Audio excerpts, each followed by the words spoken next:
800 people live in this Austrian village. On a busy day, 10,000 tourists pour in because of a cartoon.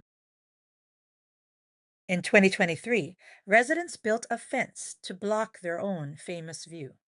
To understand why, follow the cameras. Travel companies call it set jetting, choosing where to go because a movie or show was filmed there. It is quietly reshaping global tourism. Expedia surveyed 24,000 travelers across 18 countries.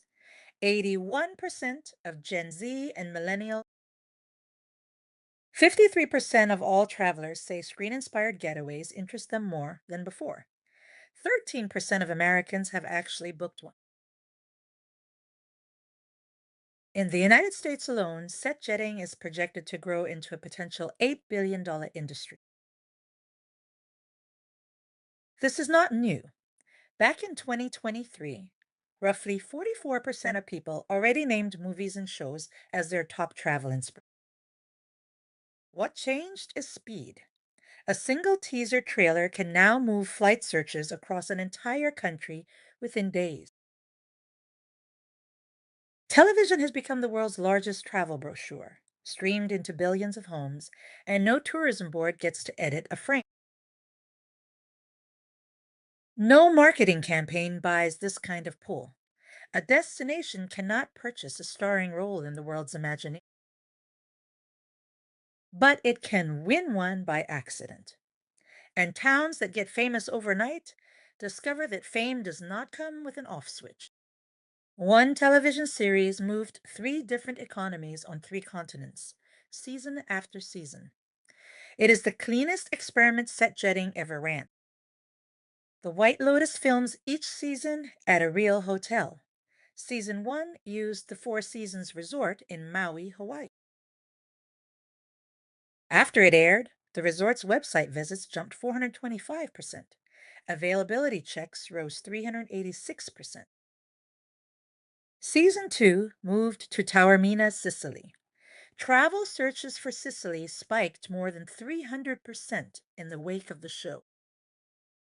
Hotel occupancy in Taormina surged 70%.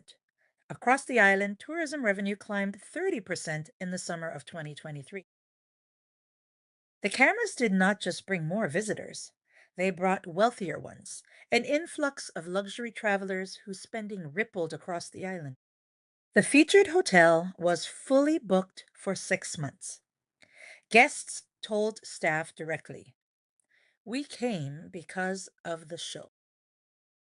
300% more travel demand to Hawaii than Sicily within 90 days of each season airing. Season 3 chose Thailand. The teaser alone sent searches for the Four Seasons Koh Samui up 65%.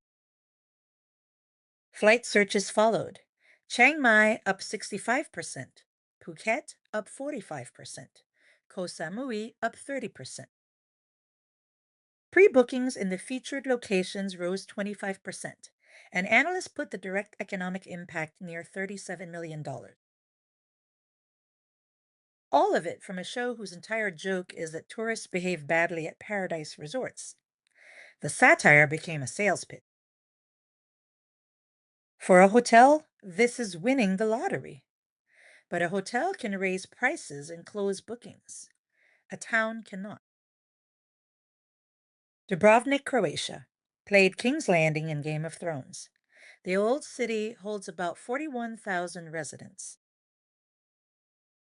In 2019, nearly 1.5 million tourists arrived. That is roughly 36 visitors for every single resident. Statista ranked it among the most over-tourist places on Earth. City officials even considered banning new restaurants to slow the flood. Overloaded infrastructure and food and property prices that climb beyond what locals earn. By 2026, cities were fighting back.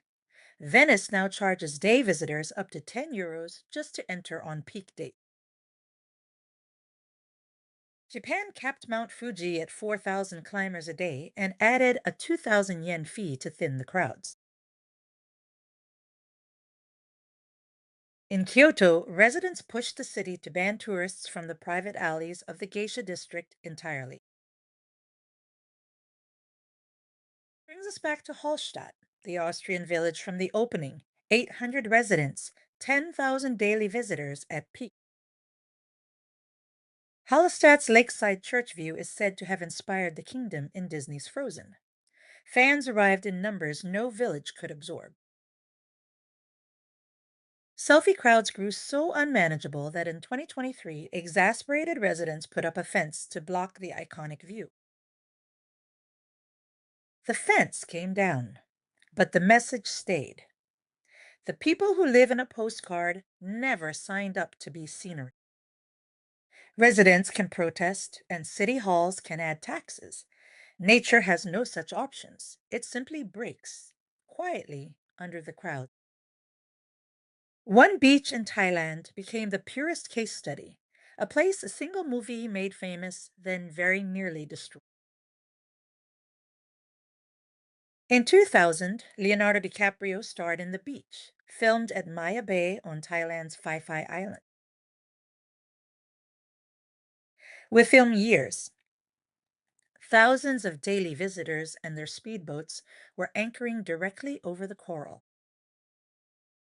Year by year, the coral died back, and the black-tip reef sharks that patrolled the shallows quietly disappeared.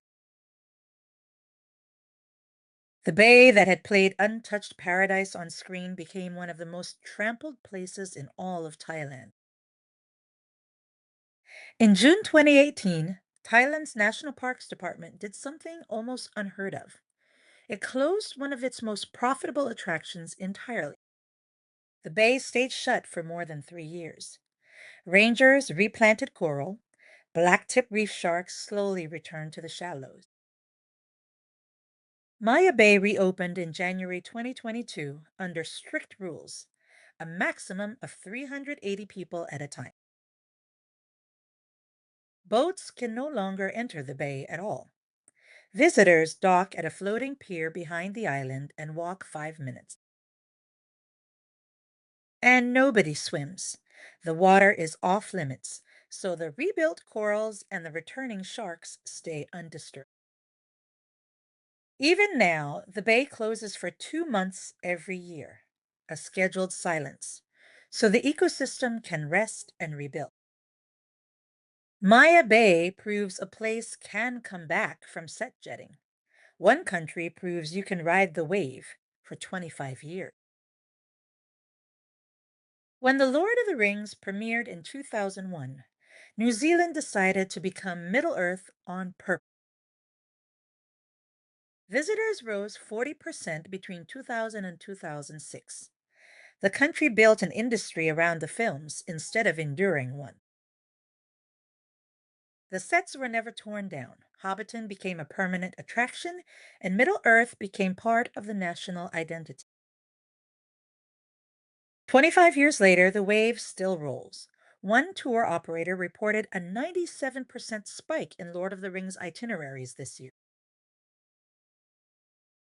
That is 25 years of returns from a single trilogy, longer than most tourism campaigns survive at all.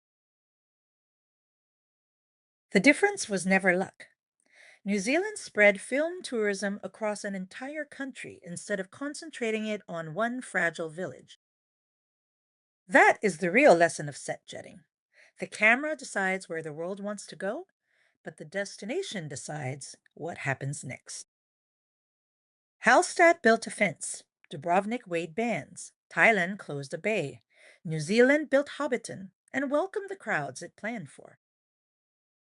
Every destination that appears on screen now faces the same fork. Absorb the wave by design or be reshaped by it. So the next time a show makes somewhere look irresistible, remember 81% of young travelers are watching the same scene. Paradise, it turns out, is a limited resource. The screen can multiply the desire for it, but never the place itself. Some places on Earth, though, no crowd will ever reach, places you cannot visit at all. That story is next.